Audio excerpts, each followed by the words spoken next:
Hello everyone and welcome back into another video. Today I am incredibly sick and my throat is killing me, so I'm sorry if my voice sounds a bit off.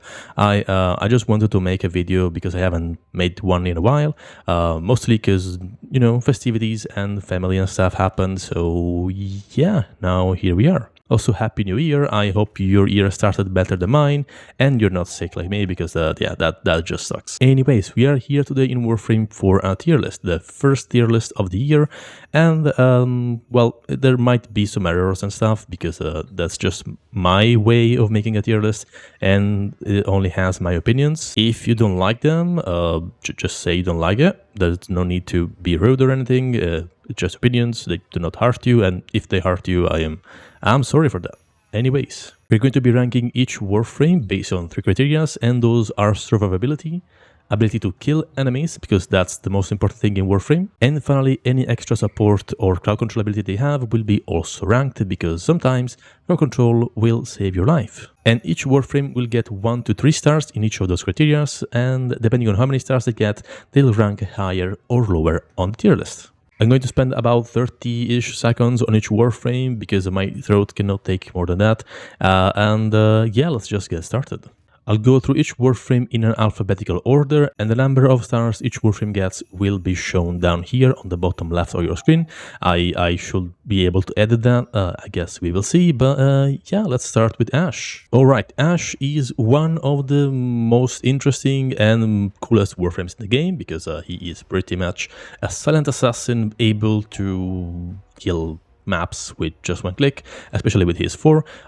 He has fallen a bit since the old days, but he is still able to kill a bunch of enemies. In terms of survivability, he is a solid 2 out of 3 stars, and that's because his invisibility makes him pretty much able to stay alive forever as long as enemies do not spot you. In terms of killing power, he has access to Bladestorm, and that's pretty much a map clear in most situations, if you're not playing like crazy high level missions, and even then this scales with your melee weapons, so yeah, this is a solid ability. I'll give it a 2 out of 3 as well. And finally, in terms of support or anything else, he doesn't really have that much. He has an augment for armor shipping with his shurikens, but it's kinda useless. You can use abilities that are better than that. I'll give him a 0 out of 3 in terms of support abilities or special powers, because he doesn't really have anything special. So yeah, in total he gets a 4 out of 9 stars, which is not too bad.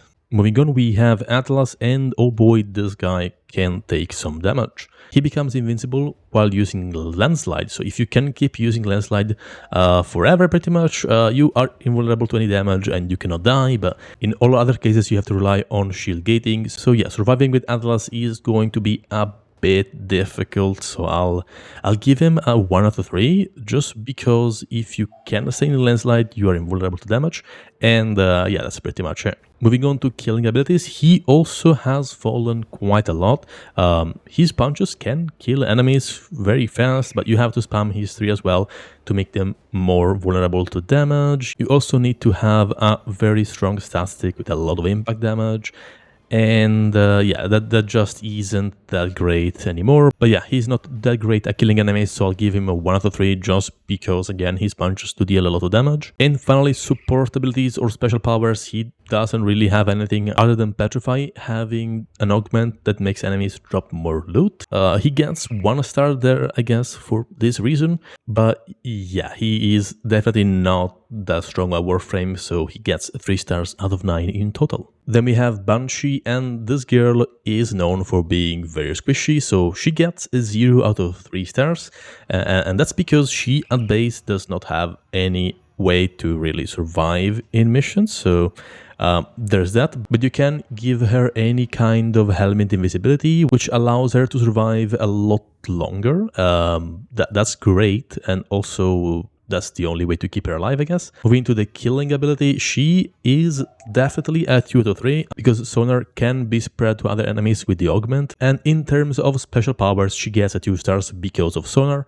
Sonar is such a great ability. She has also access to silence, which allows her to perform finishers on enemies, which is pretty cool. 2 out of 3 stars in support or special abilities because that's what she gets. So in total, she gets a 4 out of 9. Moving on, we have Baruuk, and this guy here may have a little amount of health and a very small amount of armor and a very small amount of shield, but he has so much damage resistance and so many ways to get like evasion, more damage resistance and stuff. Like he just cannot die, so he gets 3 out of 3 in terms of survivability, especially in lower-ish level missions.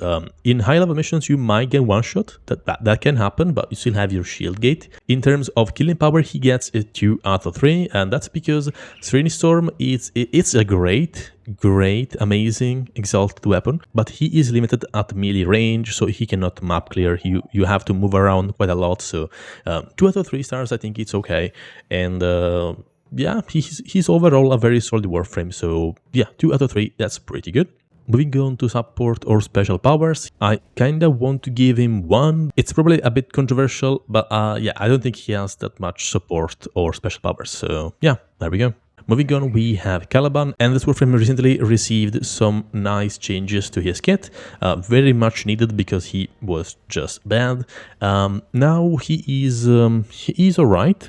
I will say in terms of survivability, he gets a 2 out of 3, especially with arcanes. You can make him shield gate quite easily. In terms of killing power, he himself is a bit bad. His summons do deal damage, and with a build focused on summons, they can actually kill stuff, but they're just not that smart. Sometimes they just spin in one place, or they attack nothing, or they like just stand there and do nothing. It's mostly a Warframe problem and not Caliban's problem specifically, but still it kinda sucks. So he gets a 1 out of 3. Move on to special powers and support abilities, and he gets a 2 out of 3 here because he is very strong at shipping enemies' defenses and also make them take more damage, and his summons can also draw enemies' attention, so it's overall an interesting Warframe, but in total he gets 5 out of 9, which is solid, and yeah, much better than before. He just needs some more love, I guess. Moving on, we have Chroma. His survivability relies too much on armor, and that means that if you get a slash proc,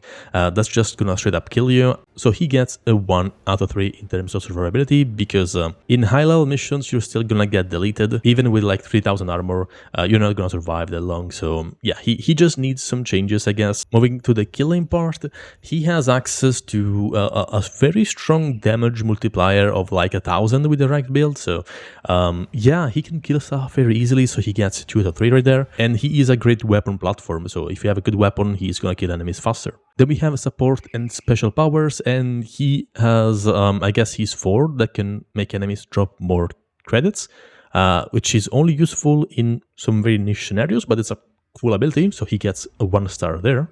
And in terms of support, his second ability and third ability can also be applied to allies, so if you can do that and not be a selfish Chroma, that can make him reach 2 stars, but since nobody plays Chroma to buff allies, usually, he gets 1 star in support abilities. And then we have Citrine.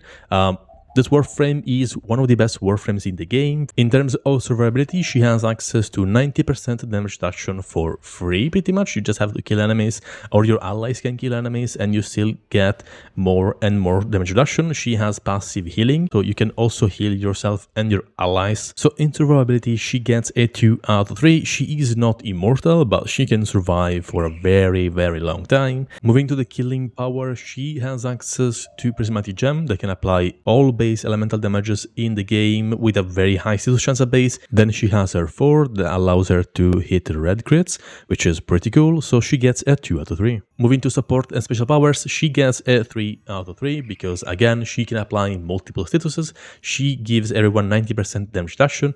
Yeah, she gets a 3 to 3. No questions here, she is just that great. Then we have Cyto9, new addition to the game, and what an addition. He is one of the few Warframes that can stay invisible for ever, and the only thing you have to do is hit some headshots or some weak spot kills and you're done. You can just stay invisible forever, so that's kind of insane. And this makes his survivability at 2 out of 3, and that's because, as always, if you're invisible you can still die from toxin procs or like being hit by something a couple times, but it makes you quite hard to kill, and since he can stay invisible forever pretty much, yeah, that's a solid way to stay alive, and he gets a 2 out of 3. Moving to the killing power, he has access to wall hack, he has access to multipliers on weak spots, he has access to multiple elements at the click of a button, and he has access to neutralizer, which is one of the most broken weapons in the game. And yeah, so he gets a 3 out of 3. He just is a machine. He can kill stuff and clear maps in seconds,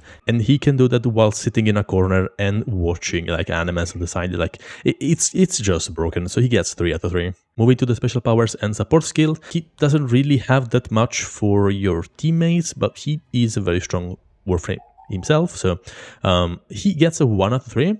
Mostly because of the ammo packs, and yeah, that's pretty much it.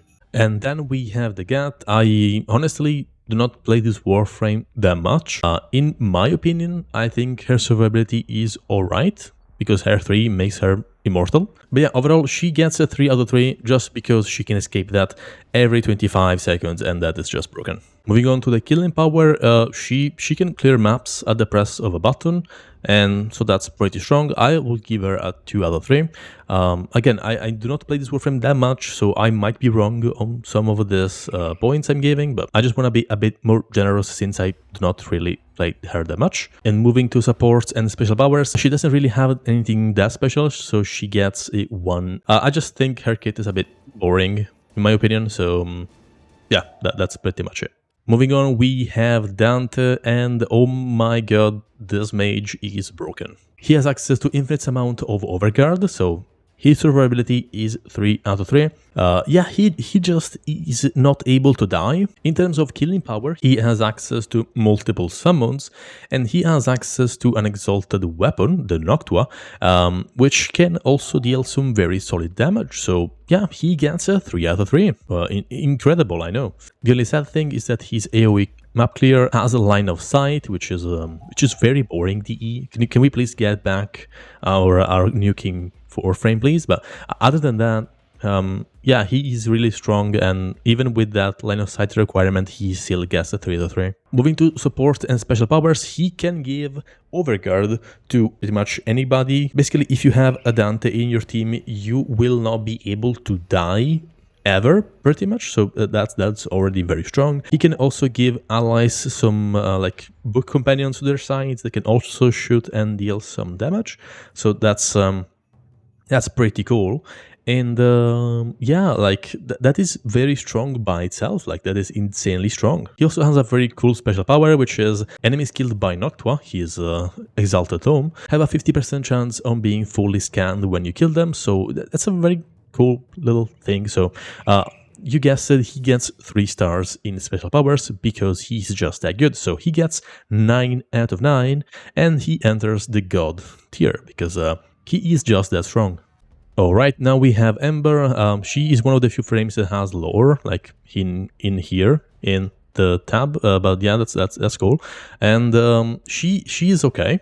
In terms of survivability, she's a bit gimmicky. I want to give her a 2 out of 3, and I will, because it is a lot easier to keep her immolation active all the time now that he has reduced the drain, so that's very good. She can stay at 90% damage reduction for longer amounts of time, which is awesome. In terms of killing powers, she has map clear in terms of Inferno, and she has armor strip with Fire Blast, so combo those two, and all enemies that are visible to you will pretty much just die from heat procs, so that's great. So she gets a 3 out of 3. And you can argue that's maybe that's too much, but it's not. She's just that good. And in terms of support powers or special abilities, she doesn't really have anything for teammates other than armor stripping enemies with Fire Blast. So she gets a 1 out of 3. She gets a 6 out of 9 stars, which is still very solid.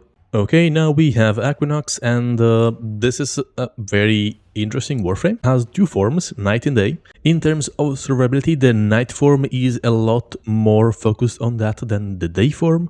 The problem is that it's not enough, so she gets a 1 out of 3.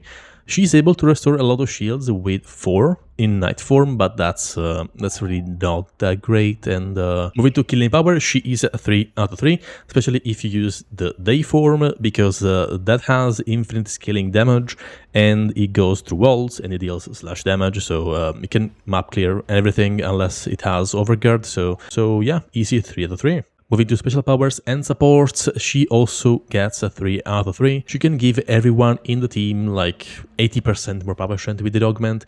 She can also give everyone more damage reduction. She can give everybody shields with her 4. Sadly, she isn't that great in current meta, and that is a bit sad. I just like her playstyle, so I think she deserves 7 out of 9 stars. Moving on, we have Excalibur, and Excalibur is very sad. He has been basic melee boy for a while, and he still is. His survivability is almost 0, so he gets 0 out of 3 stars because he has no way to regenerate any HP or shields or anything at base, which is just bad. And unless you are spamming his 1, which makes him invulnerable to damage, you are going to die in a couple shots, and that is very bad. You can blind enemies at the cost of 50 energy every time you don't want to die, but it doesn't work on enemies with overguard. Yeah, it's a bit sad. He just gets a 0. He won't survive in longer missions. He's not able to. In terms of killing powers, he also gets a 1 out of 3, and that's mostly because Exalted Blade, even though it's a great weapon, it has fallen, and it cannot compare to melee weapons with Incarnon evolutions, because they are just better and they have access to arcanes like melee influence. And finally, in terms of support or special abilities, he only has the blind, and if you're using Umbra, I guess he can become like a turret, so that's cool. So he gets a 1 out of 3. But in general, he is really not that great of a Warframe, so yeah, 2 out of 9 stars.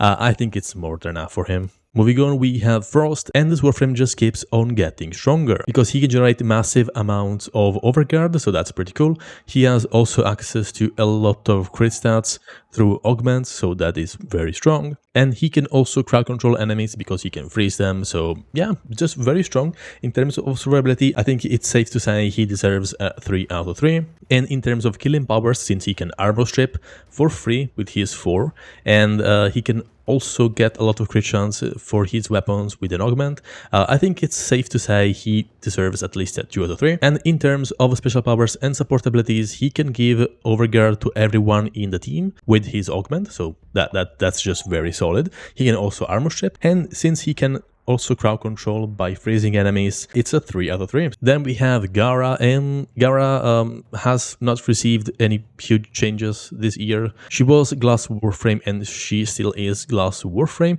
In terms of survivability, she gets a 2 out of 3, and that's mostly because Splinter Storm requires a lot of energy to stay active, which she can fix that. It's not that bad, but yeah, you have to keep an eye on your 2 every few seconds, and that's kind of annoying, so that's mostly the reason. In terms of killing power, she again has access to infinitely scaling damage. If you fall into a hole or a nullifier touches you, all the damage is lost, so that's mainly the reason she gets a 2 out of 3. And finally, for support or special powers, again, she can grant anybody 90% damage reduction, which is just insanely strong overall. She has access to CC with Mass Vitrify, and Spectral Rage has an augment that makes enemies drop a lot of energy orbs, so that's pretty cool as well. So she gets 3 stars there. In total, she gets 7 out of 9 stars, so she still is a very solid Warframe. Moving on, we have Garuda, and sadly, this Warframe is a bit difficult to play.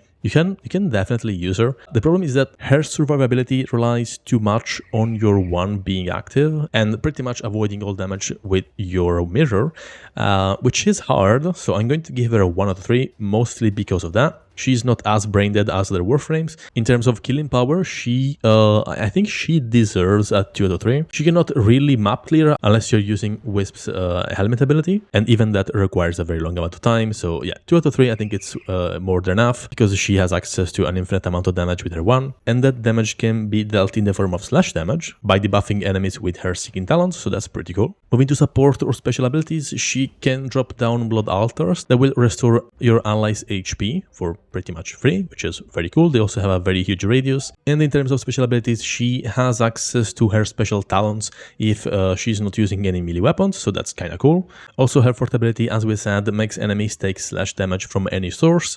So yeah, she's a solid 2 out of 3 stars right there.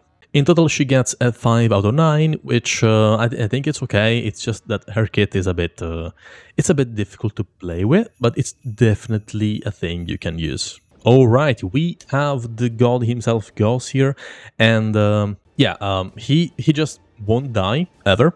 He is invulnerable to physical, heat, cold, and blast damage. He has also access to faster shield regeneration with his 4 active, which is very strong as well, so he can shield gate very easily, and that's why he gets a 3 out of 3 in terms of survivability. Moving to killing powers, he is a weapon platform that gets a lot, and I mean a lot of buffs for his weapons, more fire rate, more attack speed, reload speed. He can also armor ship enemies with his 3, and his 3 has infinite amount of scaling damage, and it's also AoE and has an okay radius. That means he can clear maps at the press of 2 buttons, which, that means he gets 3 stars, yes.